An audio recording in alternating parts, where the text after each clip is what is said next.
Assalamualaikum warahmatullahi wabarakatuh. Teman-teman, di video kali ini kita akan belajar tentang sifat koligatif larutan. Nah, sebelumnya kita tahu kan ya, larutan itu adalah campuran dari zat pelarut dengan zat terlarut. Gitu. Nah, zat-zat larutan ini memiliki sifat-sifat yang berbeda. Contohnya, ada larutan gula kita bandingkan dengan larutan cuka, itu di beberapa sifat mereka akan memiliki sifat yang berbeda. Mulai dari rasa, larutan gula biasanya rasanya manis, sedangkan larutan cuka rasanya adalah asam. Semakin banyak konsentrasi zat terlarutnya di dalam larutan tersebut, maka rasanya akan semakin kuat. Nah, tapi ternyata ada beberapa sifat yang tidak bergantung pada jenis zat terlarutnya. Misalnya, larutan cuka dengan larutan gula, kalau kita bandingkan beberapa sifat, contohnya titik didihnya, itu akan sama ketika diukur pada konsentrasi yang sama. Nah, sifat-sifat ini disebut dengan sifat koligatif larutan. Sebelum kita masuk ke sifat koligatif, ada dua satuan konsentrasi yang harus dipelajari. Ini untuk pengantar perhitungannya nanti. Yang pertama ada molalitas dan yang kedua ada fraksi mol. Ya, bisa dilihat di sini molalitas. Jadi molalitas itu adalah banyaknya jumlah mol zat terlarut di dalam 1 kg pelarut. Nah, atau kalau misalkan pelarutnya itu dalam bentuk gram, maka bisa kita tuliskan molalitas itu sama dengan mol dikali 1000 per jumlah pelarutnya dalam satuan gram. Nah, molnya itu kita urai lagi menjadi massa dibagi dengan mR atau massa molekul relatif gitu. Nah, contohnya bisa dilihat di situ. Berapakah kemolalan larutan yang dibuat dengan mencampurkan 3 gram urea dalam 200 gram air? Diketahui mR urea 60 gram per mol dan mR airnya 18 per gram per mol. Nah, kita jawab, langsung dimasukkan ke dalam rumus ya. Masanya adalah massa zat terlarut. Kita tahu zat terlarut itu jumlahnya lebih sedikit daripada zat pelarut. Makanya urea itu dijadikan sebagai zat terlarut. Maka masanya adalah 3 gram, kemudian MR-nya adalah MR zat terlarut, artinya MR urea 60 dikali 1000 itu rumusnya, per 200 itu adalah massa pelarut atau massa airnya. Nah, setelah dihitung hasilnya adalah 0,25 molal. Seperti itu ya cara menghitungnya.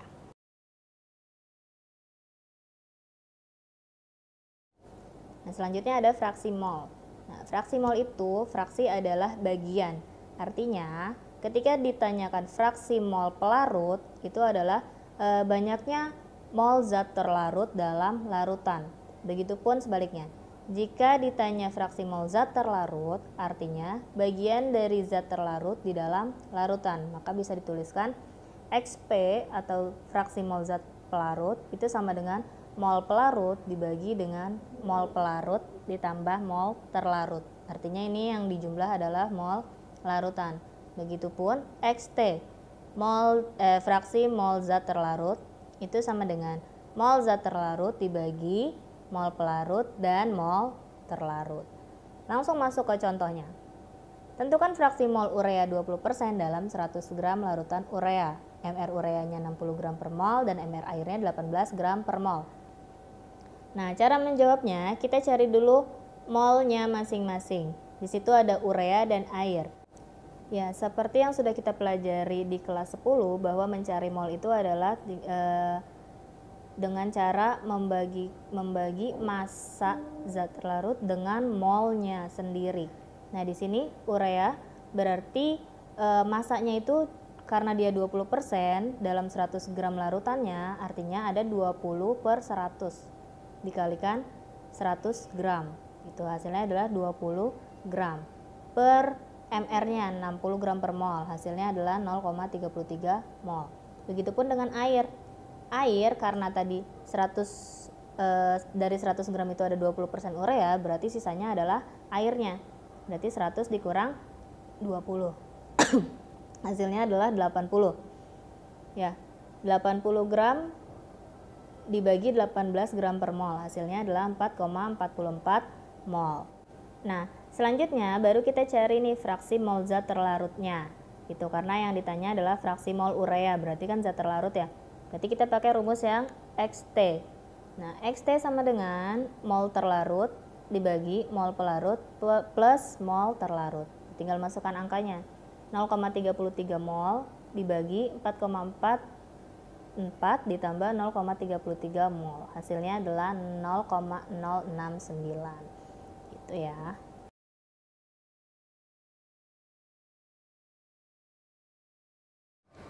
Nah, sifat koligatif ini ada 4 macam. Yang pertama ada penurunan tekanan uap, kemudian kenaikan titik didih, penurunan titik beku, dan juga tekanan osmotik. Ini kita akan bahas satu per satu.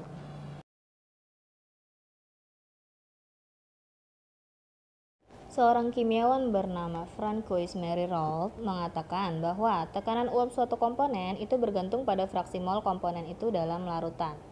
Atau kalau dibikin simpel, dapat dituliskan dalam bentuk rumus delta P atau penurunan tekanan uap itu sama aja dengan perkalian antara XT atau fraksi mol zat terlarut terhadap P0 atau tekanan uap larutan murni gitu.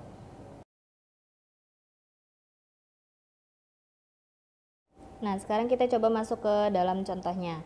Contohnya di sini, tekanan uap air pada suhu 100 derajat Celcius adalah 760 mmHg. Berapakah penurunan tekanan uap larutan glukosa 18% pada suhu yang sama? Di situ ada airnya masing-masing ya. Nah, kita jawab dengan mencari masanya terlebih dahulu karena di situ dalam bentuk persentase. Nah, karena dalam bentuk persentase, kita anggap massa seluruhnya adalah 100 gram. Artinya 18% 100 dikalikan 100 gram, ada 18 gram. Kemudian massa pelarutnya ini air, maka tinggal mengurangi saja 100 dikurang 18, hasilnya adalah 82 gram. Setelah itu kita mencari molnya. Mol glukosa artinya massa glukosa dibagi dengan mR glukosa. 18 dibagi 180 hasilnya 0,1 mol. Kemudian mol airnya 82 gram dibagi mR airnya 18 gram per mol, hasilnya adalah 4,55 mol. Baru kita cari delta P, karena yang ditanya adalah penurunan tekanan uap. Langsung delta P sama dengan XT dikali P0. XT-nya itu kita cari dulu fraksinya, berarti mol terlarut dibagi mol larutan. Mol terlarutnya itu glukosa 0,1 mol. Kemudian mol larutannya adalah campuran antara mol pelarut air dengan mol glukosa. Ya. Dikalikan dengan P0. P0 adalah tekanan uap air, ya. Di situ 760 mmHg. Tinggal dikalikan, maka hasilnya adalah 16,34 mmHg. Nah, cukup sampai di sini. Kemudian jika ditanya berapa tekanan uap glukosa, tekanan uap larutan, maaf. Kalau ditanya tekanan uap larutan, berarti kita tinggal cari dari delta P. Delta P itu kan artinya pengurangan ya. Pengurangan antara tekanan uap pelarut dengan tekanan uap larutan. Artinya kalau ditanya tekanan uap larutan, itu adalah tekanan uap pelarut dikurang dengan penurunan tekanan uapnya. Gitu. Berarti tinggal kita kurang aja 760 dikurang 16,34 mmHg. Hasilnya adalah 743,6. Nah, tapi di soal ini kita cukup sampai di sini saja.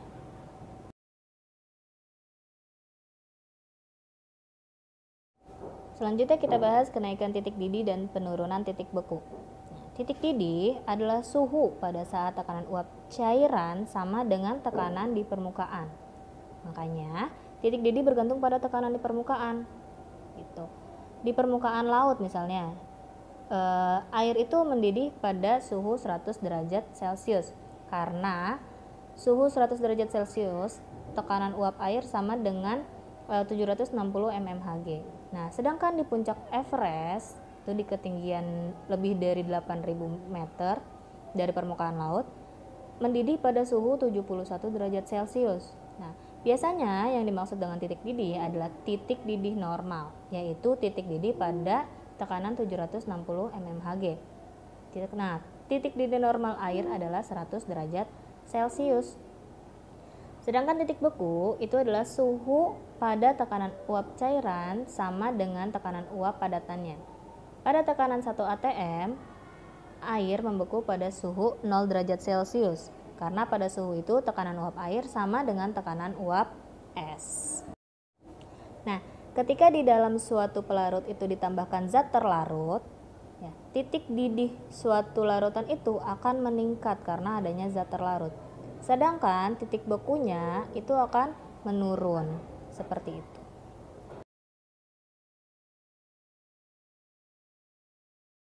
Nah, bisa dilihat di grafik ini ya. Di sini ada titik beku air, ini 0 derajat Celcius. Kemudian ada titik beku larutan, itu mundur ke kiri. Artinya kalau di garis bilangan mundur ke kiri itu akan berkurang kan ya. Titik beku larutan itu akan berkurang dari titik beku air. Nah, selisih antara titik beku air dengan titik beku larutan itu adalah si delta TF atau penurunan titik beku. Begitu juga dengan titik didih larutan. Titik didih air di sini ada 100 derajat Celcius, kemudian titik didih larutan itu ada di sebelah kanannya. Artinya, angkanya akan lebih besar.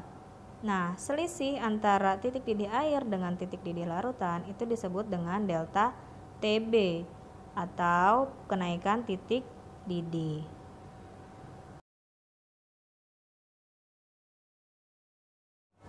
Untuk rumusnya bisa dilihat di sini ya. Kenaikan titik didih atau delta TB itu sama dengan KB dikali M. KB-nya tetapan kenaikan titik didih ada di dalam soal. Kemudian M-nya adalah molalitas larutan atau kemolalan larutan.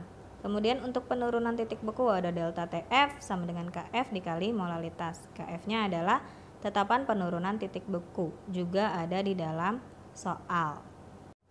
Untuk delta TB, karena dia adalah kenaikan titik didih, ketika ditanya titik didih larutannya, berarti kita tambahkan dengan angka 100 atau titik didih air pada tekanan 760 mmHg. Kemudian untuk yang penurunan titik beku, karena dia penurunan, kalau ditanya titik bekunya, artinya kita tinggal mengurang 0 atau titik beku air dikurang dengan delta TF-nya.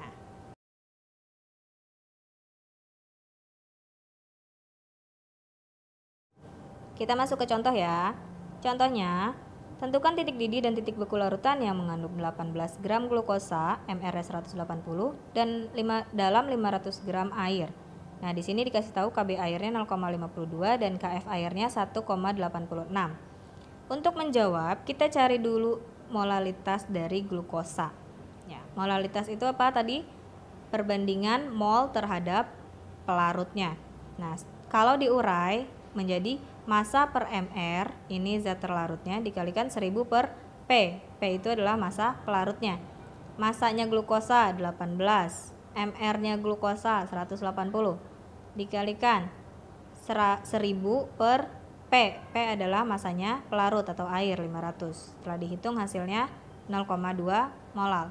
Kemudian kita cari, terserah mau cari delta TB dulu boleh, mau cari delta TF dulu juga boleh.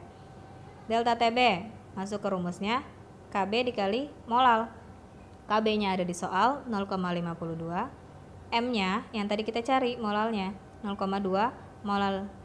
Hasilnya 0,104 derajat Celcius. Kemudian cari titik didihnya, TB-nya. Berarti kita tinggal tambahkan dengan 100 atau titik didih air. Maka hasilnya 101,4 derajat Celcius. Nah, untuk mencari delta TF sama ya caranya, tinggal mengganti KF-nya saja. Berarti KF-nya tadi ada di soal 1,86 dikali molalitasnya 0,2 molal sama dengan 0,372 derajat Celcius ya. Tinggal coret satuannya, molal dengan molal habis tinggal derajat Celcius. Nah, TF-nya tinggal kita kurang dengan angka 0. 0 dikurang 0,372, maka hasilnya adalah minus 0,372 derajat Celcius. Itu ya.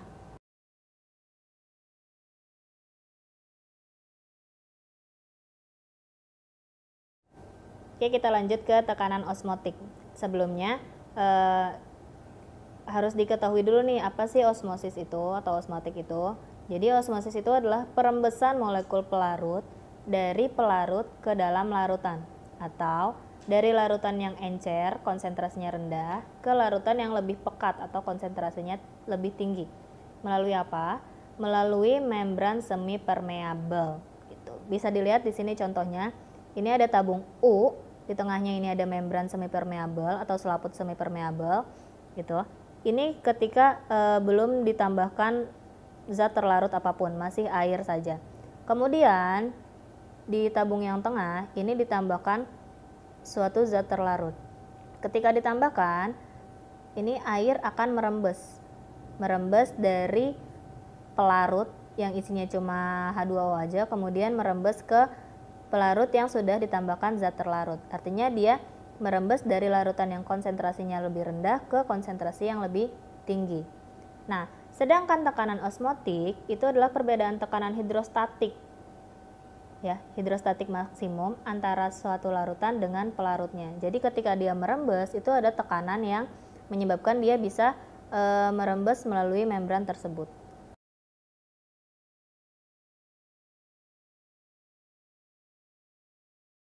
Nah, ini rumus untuk tekanan osmotik ya.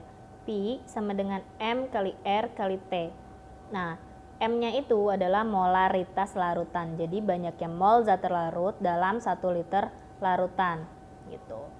Atau kalau misalnya dia tidak diketahui molaritasnya, bisa juga P dikalikan V, atau V itu volume larutan, sama dengan N atau mol zat terlarut dikalikan dengan R, R-nya itu tetapan gas, nilainya 0,082 liter atm per mol Kelvin, dikalikan dengan T atau suhu.